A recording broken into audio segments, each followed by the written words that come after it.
Isang mapagpalang araw po mga kaparehas. Bumisita po tayo dito sa tahanan ng kilalang mapagmalasakit na iginagalang na Barangay Kagawad na kung saan gumagawa at gagawa pa ng maraming kabutihan dito po sa Barangay Bungahan, City of Malolos, Bulacan.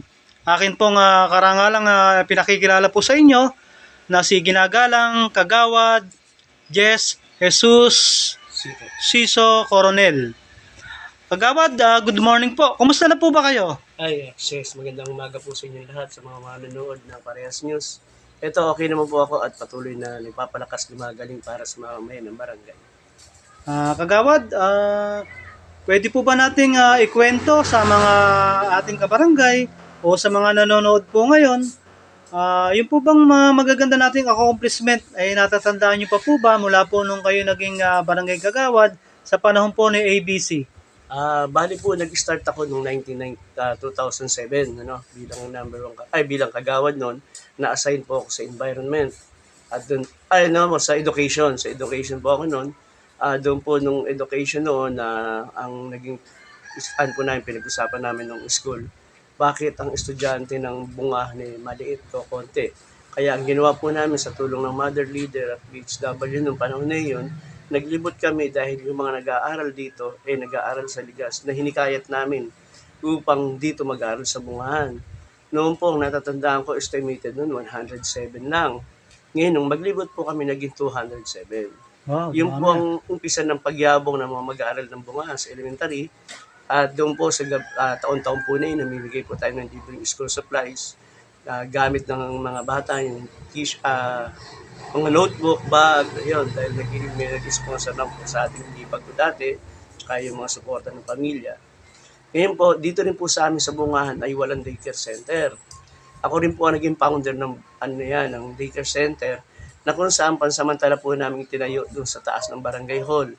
Bagamat ang sabi ng amin po ng barangay noon, walang sapat na pondo para gamitin namin sa pagpapagawa ng silya at saka lamesa. Ang inyo pong lingkod, tulong ng aking pamilya, ay ako po ang gumawa ng 34 silya, 4 na mesa, at saka yung mga gamit po ay talagang inilapit ko sa mga nanunungkulan noon. Noon po, unang estudyante namin is 34 mahigit ang unang batch po ng daycare. Doon na po nag-umpisa sa education, taon-taon po yun. Namimigay kami ng school supplies hanggang matapos po yung term ko na yun, isang term. Lumabang po ako muli na ilagay po ako sa environment. Ngayon po sa environment, ang number one problema po ay basura. Ang minanak ng basura ay ilang truck na hindi maitapon sa dam site dahil may problema. Tayo po ay nakipag-ugnayan, inalaman natin kung ano yung mga dapat gawin para ma-solve ang problema. Noon po, sa tulong po ng ating city administrator dati na si Rizaldi Mendoza, kinausap po siya na kung pwede yung basura ng bungahan ay maitapon namin sa dam site at sa susunod tsaka namin iaayos na. Ayan po, 8 truck po na basura ang tinanggal namin doon. Kaya nung sumunod na po ng mga linggo-linggo, 2 beses na po kami magtapon hanggang sa masimot po yung basura ng bungahan. Ngayon po, ano po yung naging project ko sa basura? Noon po, naglagay po ako sa bawat iskinita tsaka sa mga tindahan ng mga empty box, empty can o basurahan na nagmula sa Mighty Corporation at tsaka gumawa rin po ako ng mga letter sa Prima. Ibinahagi ko po yan sa aming mamamayan. Ngayon po, yung paligid ng bungahan, mapapansin nyo noon na dugyot yung mga poste, yung pakod, sa tulong po at suporta ng aming punong barangay dati ng ABC na pinayagan niya kung paano ko mapapaganda, nag-request po ako sa ating punong lungsod noon na si Mayor Christian ng pintura. Kaya noon po, kada taon po, bago yung pintura ng poste at saka mga bakod dito. Bagamat yun po ay kulay pink na ang ibig sabihin po ay pinag-isang nayon ng kalinisan dahil motto po yun ng aming ABC. Ganun pa din po, tuloy po ang paggawa ko ng mga dustpan, yung walis sa mga suporta sa mga eskwelahan, sa kalinisan. Ngayon po, bilang rin po, Chairman Environment, gumawa rin po ako ng halamanan sa barangay na kung saan ang bungahan po ay natagurang number 1 noon kami sa sa halamanan ng Malolos. Na-awardan po kayo. Na-award po kami noon na ilang million din po. Wow, Yun ang naging project naman po namin, yun yung ilang mga drainage at saka mayroong mga CCTV nung una nung araw, doon po napunta yun, no? Yung napanalunan namin.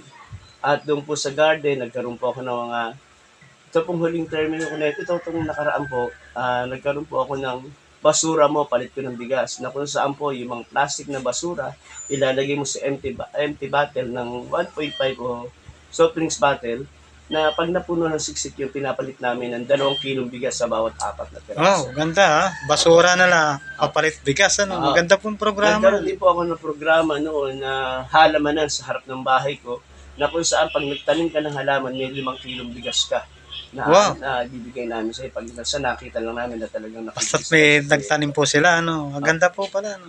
Hanggang ngayon po ba, umiiral pa rin po yung programa na yun? Hindi na po na ipagpatuloy ng pumalit sa akin kasi po napunta na ako ngayon bilang napunta po ako sa peace and order. Sa peace and order naman po, nung dumating po ako sa peace and order, una-una yung gamit ng mga tanod, wala po tayo. Uniforme po nila, halos ang sinusuot nila ay puro t-shirt na galing sa politiko. Kaya po sa tulong ng pamilya ko at saka ng ilang mga kamag-anak at kakilala, nakapag-provide po tayo ng pantalon nila, t-shirt, batuta, radio, at marami pa po. Ngayon po ilang set na po yung t-shirt na nabibigay ko sa kanila, 6 na set na mula po yung hawakan natin yung peace and order.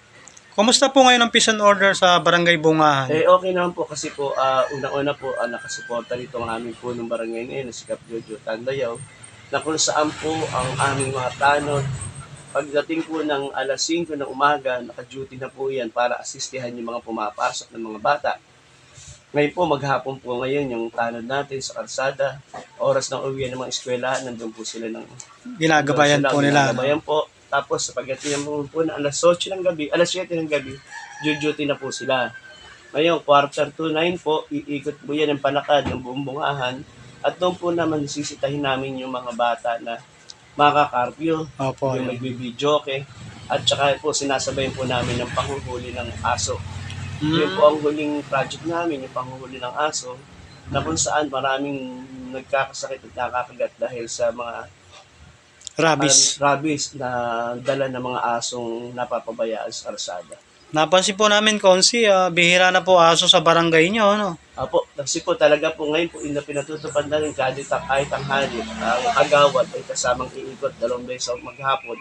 Isa sa umaga sa hapon, kailangan inikot sila kasama yung officer of the day at saka mga tanod para huliin yung aso. Saka congratulations pala, napansin po namin yung mga barangay tanod, kahit gabi na nagkalat pa rin po sila para magbantay sa katahimikan po ng ating barangay. Opo, ang ating po mga tanod pagdating po ng alas 12 yan, nakaposte na po yan sa bawat kanto. Hindi po kami papayag na alang naka-duty kahit po mga tulog na ang aming mamamayan, ang mga tanod po na nanatiling gising at nagbabantay po sa Maganda po pala. Kung nanonood po ba ngayon ng ating mga kabarangay dito po sa Barangay Bungahan, ano po ba ang nais po nating imensahe para sa kanila?